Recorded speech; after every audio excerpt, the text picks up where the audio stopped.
Hey Max Part, kamusta kayo? At ngayon sa vlog ngayon Max Part, pag-uusapan po natin ang mga makikita sa lalaki kapag parang nagayuma siya sa'yo.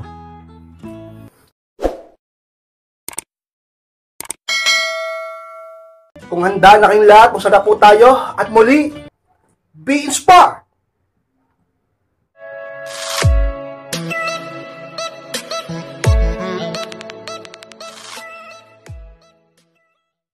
At ang unang bagay na makikita mo sa lalaki kapag parang nagayuma siya sa'yo is parang wala siyang respeto sa personal space mo. Kapag pa dyan ang unang talagang siguradong makikita mo sa isang tao o sa isang lalaki kapag siya ay talagang parang nagayuma sa'yo or sobrang baliw sa'yo. Parang ano siya alam nyo makaspod yung mga tao na sobra kong magmahal or sobra kong nagmamahal ngayon. Minsan nakakalimutan nila or hindi na nila naiisip or kinoconsiderate yung oras, space, or privacy ng taong mahal nila o yung taong kinababaliwan nila. Alam niyo yun, kahit tulog o gusto, magpapahinga ka na lang, gusto mo na lang magpahinga dahil pagod ka sa mga ginawa mo sa buong araw, gusto niya pa magkausap kayo, gusto niya pa magkita kayo, gusto niya pa mag-date kayo, gusto niya pa mag-video call kayo. Diba? Palagi siya nagre-request ng talaga namang atensyon at oras mo. Palagi siyang uhaw sa oras at atensyon mo. Na tipong ikaw mismo para bang nahihirapan ka na rin sa kanya dahil sabi natin napaka-needy niya sa'yo. Sobrang needy, napaka-demanding, at napaka-kulit sa'yo. Pati personal space mo, parang wala siyang respeto doon. Yung tipong sasabihin mo sa kanya, halimbawa, wait lang, maliligo muna ako or kakain muna ako. Tapos, ang sasabihin niya, mamaya na, mag-usap muna tayo, gusto patang makausap, ganyan-ganyan. Palaging ganon, okay lang kung paminsan-minsan. Pero palaging ganon na tipong para bang hindi niya na iniisip na may mga bagay kang kailangan gawin, na kailangan mo rin magpahinga.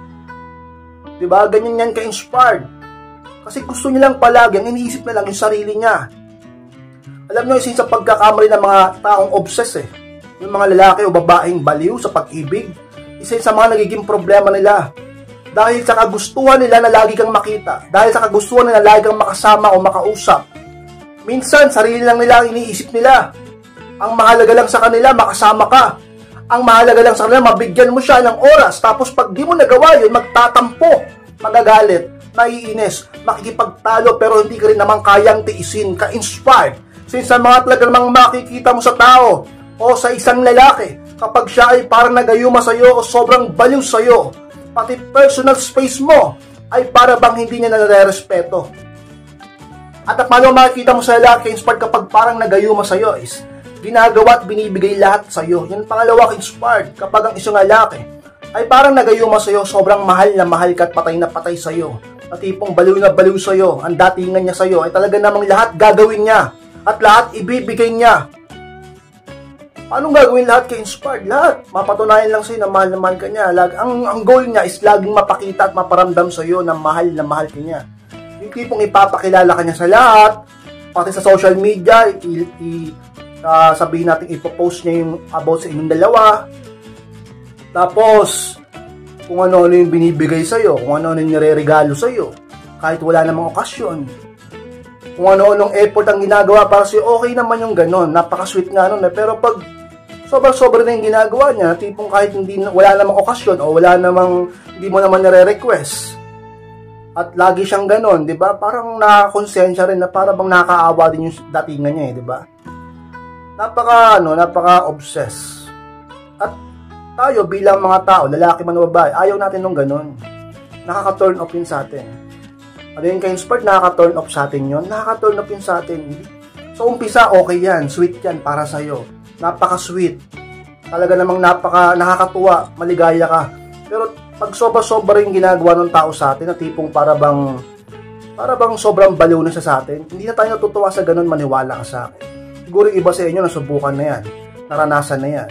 Nakaranas ka ng ganyan, di ba? Yung iba sa inyo, sobrang mahal na mahal ka ng tao, lahat ginagawa niya, para bang hindi na sa'yo yung nararamdaman mo eh. Parang hindi ka na natutuwa eh. Kasi lahat nga sa mundo, lahat ng sobra, hindi tama yan. Dapat sapat lang. Kahit ang pagmamahal ng partner mo sa'yo, ka-inspired. At isa yun sa mga bagay talaga namang siguradong mapapansin mo. Makikita mo sa kanya kapag siya ay talaga namang parang nagayuma mo. Bakit kasi parang nagayuma mo? Sobrang ganda mo ba? Sobrang sexy mo ba? Or may ginawa ka bang kabutihan sa kanya? Kaya siya naging ganyan sa'yo? Ano ba kasing nakikita niya sa'yo? Siguro napaka-charismatic mo. Napaka-attractive mo. Mukha ka bang artista? Yan ang sinasabi ko sa inyo. Lagi ka pag-alaga ng sarili mo. Mag-self-improve ka. Unahin mo ang sarili mo. At tapos, ayusin mo rin ang ugali mo. Tiyak, meron at merong magmamahal sa'yo. Hindi man mabaliw, at least magkagusto sa'yo. O, diba? Kaysa nang papabaya kang sarili mo, baka walang tumingin sa'yo. Hindi walang pumansin sa'yo. Mahalin mo ang sarili mo. At siguradong meron at merong magmamahal sa'yo. Mahalin mo muna ang sarili mo.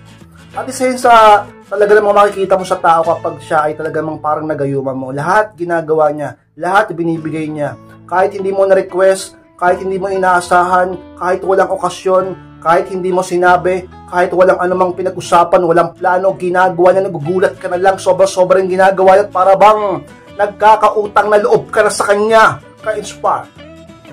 At ang pangatlo makikita mo sa lalaki inspired kapag siya ay parang nagayuma sa iyo is naging sobrang seloso. Yun ang pangatlo ka-inspired. Talaga naman, kapag ang isang lalaki sobrang mahal ka na, ay nagiging sobrang seloso din yan. Ganon yan ka-inspired. Talagang, yan ang ano yan, kapantayin yan. Kasi sobrang mahal mo eh. Kahit na sabihin natin maunawain ka, mapagpasensya ka, mabait kang tao, talaga namang ka-inspired, marunong kang makisama. Kapag ikaw ay nagmahal ka ng sobrang sa isang tao, hindi mo mapipigilang paminsan-minsan nakakaramdam ka talaga ng matinding selos, lalo na kapag meron siyang kasamang iba o may kausap na iba at nakikita mo nagpa-flirt sila or para bang naglalandian sila. Pero sana naman, lalaki man o babae, huwag tayong maging ganyan. Unahin pa rin ng logic. Alay mo, pinag-uusapan nila yung tungkol sa trabaho, pinag-uusapan yung tungkol sa negosyo, inuuna mo yung damdamin mo, nagiging emotional ka kagad, nagagalit ka. Pinagtatalunan nyo yan, nagtatampo ka, naiinis ka, inaaway mo siya, na para bang may something kuno. Pero totoo, wala naman sa kanila yun. Huwag kang masyadong mapagduda. Baka iwan ka nyan. Diba? Ayaw namin yung sobrang mapagduda.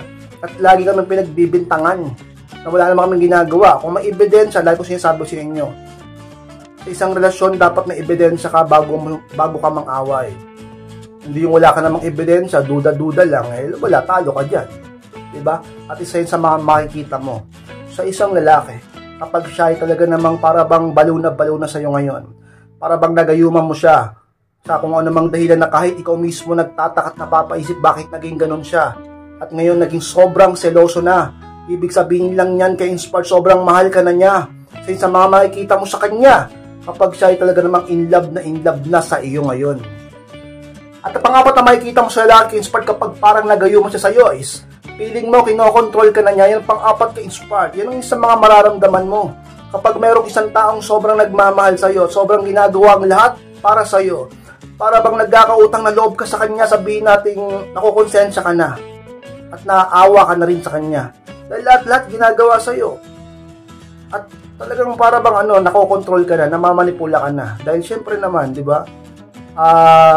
Merong tao na handang mag-effort sa'yo at dahil doon nagkakaroon siya ng power para pagsabihan ka tulad ng huwag mong kausapin si ganyan, huwag mong kausapin sa ganito, huwag mong gawin yan, huwag mong gawin to, sa akin ka lang makipag-usap, tayo lang magsama sa ganitong petsa, sa ganitong oras, sa ganitong pagkakataon magkikita tayo.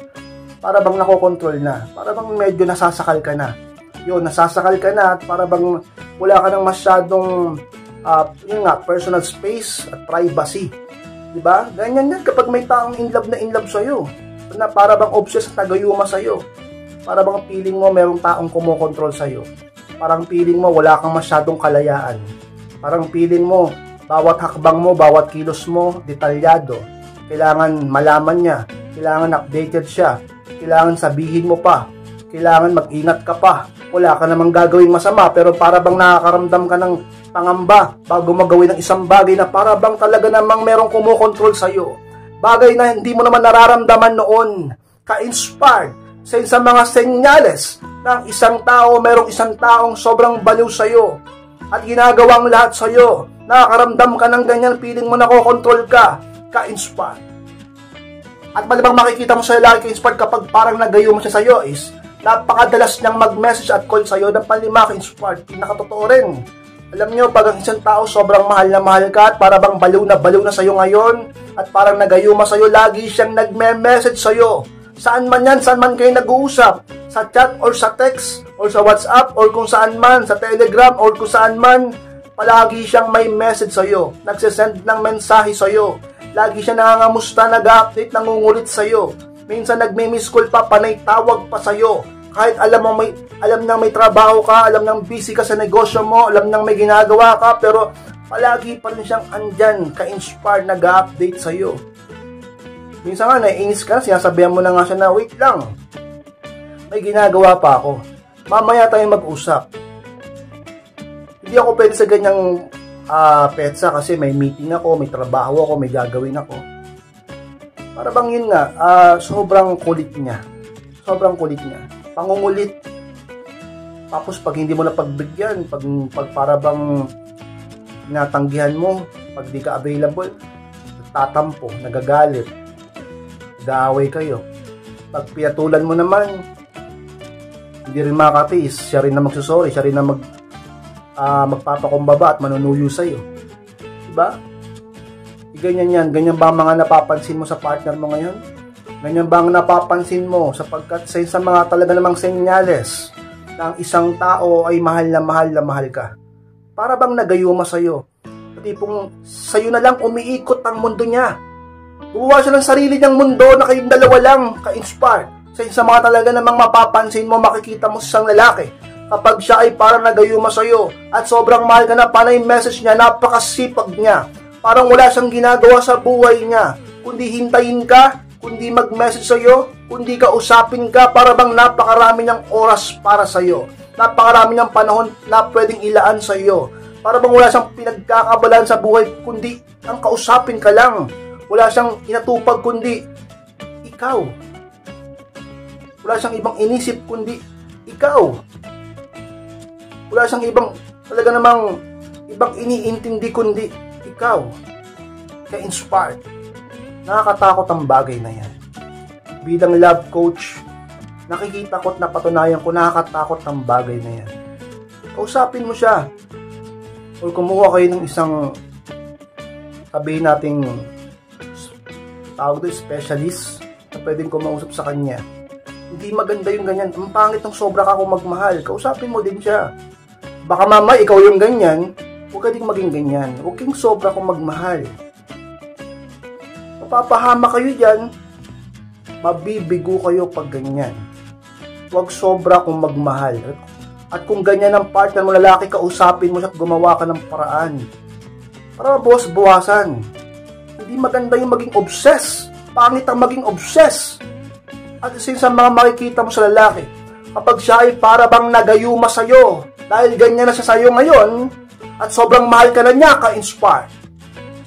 At ang mga na makikita mo sa lalaki, ka-inspire kapag parang nagayuma sa'yo is, palaging maraming tinatanong sa'yo na pang pinakahuli ka-inspire. Alam nyo, kapag ang tao, sobrang lagi ka na lang iniisip, palagi ka na lang inaalala, lagi ka tumatakbo sa isip niya kasi sobrang mahalaga ka, sobrang mahal ka, laging may katanungan yan. Kaya kapag magkausap na kayo, ang dami niyang tanong sa'yo. Sobrang dami niyang tanong sa'yo. Senyales siya, nabaliw yung tao sa'yo. Diba? Sobra siyang may pakialam sa'yo. Sobra siyang may care sa'yo. Concern sa'yo. Para bang bantay sarado ka palagi para sa kanya. Lahat gusto niyang malaman, detalyado. Napaka-metikuloso niya pagdating sa'yo. Ka-inspired. Diba? Parang ngayon na, parang wala kang kalayaan. Parang nakakasakal na. Kasi lahat gusto niyang malaman. Saan ka pumunta kanina? Anong oras ka nagising? Natandaan mo bang anong oras ka nagising? Yung eksakto pa gusto niya. Eksakto pa gusto niya. Sinong kasama mo? Banggitin mo lahat ng pangalan. Saan ka pumunta? Pag sinabi mong nakalimutan mo yung pinuntahan mo, kung anong restaurant yun o kung anong pangalan ng coffee shop, pipilitin ka niya, tandaan mo, saan ba talaga yun? Alam mo, napaka mapagduda, napaka seloso. sabihin natin, overthinker niya. Overthinker siya. Pagdating sa'yo. Ganyan yan. Takot na maagaw ka ng iba, takot na mapunta ka sa iba, takot na sabihin natin iwan mo siya o ipagpalit mo siya. Kasi sa kinakatakutan ng mga taong obsessed. Kaya, nagugulat ka. Napakadami ng katanungan. Ikaw na mismo nagagalit ka na eh. Ikaw na mismo naiinis ka na eh. Ba't ba ang dami mong tanong? Pumunta nga lang ako sa ganyan. Sige, ito nga lang yung kasama ko lang kaibigan ko. Di ba kilala mo naman yun? Ba't ang dami mong tanong? Parang feeling mo, palagi ka na sa interview. Feeling mo, merong isang taong walang tiwala sa'yo. Feeling mo, wala kang kalayaan. Nakakasakal. Ka-inspired. Usapin mo yan. Hindi ka mo pwedeng ganyan. Ka-inspired sa mga makikita mo sa lalaki. Kapag siya ay talaga namang sobrang baliw sa pagmamahal sa'yo at para bang nagayuma sa'yo, ka-inspired. Maxpard lang po. Salamat po Maxpard sa pagtapos po ng vlog nito. Tapos po kalimutan na mag-like, comment, share na rin po upang makatulong din tayo sa ibang tao. Sa mga di pa po nakasubscribe, subscribe na po Maxpard at click na rin po notification bell upang maging updated kayo pag may bago po akong i-upload na video. At sa mga gusto magpa-coaching o magpa-advise, pakimessage lang po ako sa aking Facebook o yung profile picture ko at pakichat ako sa Messenger. Ako mismo magre-reply sa inyo. Pag-usapan natin yung problema sa relationship.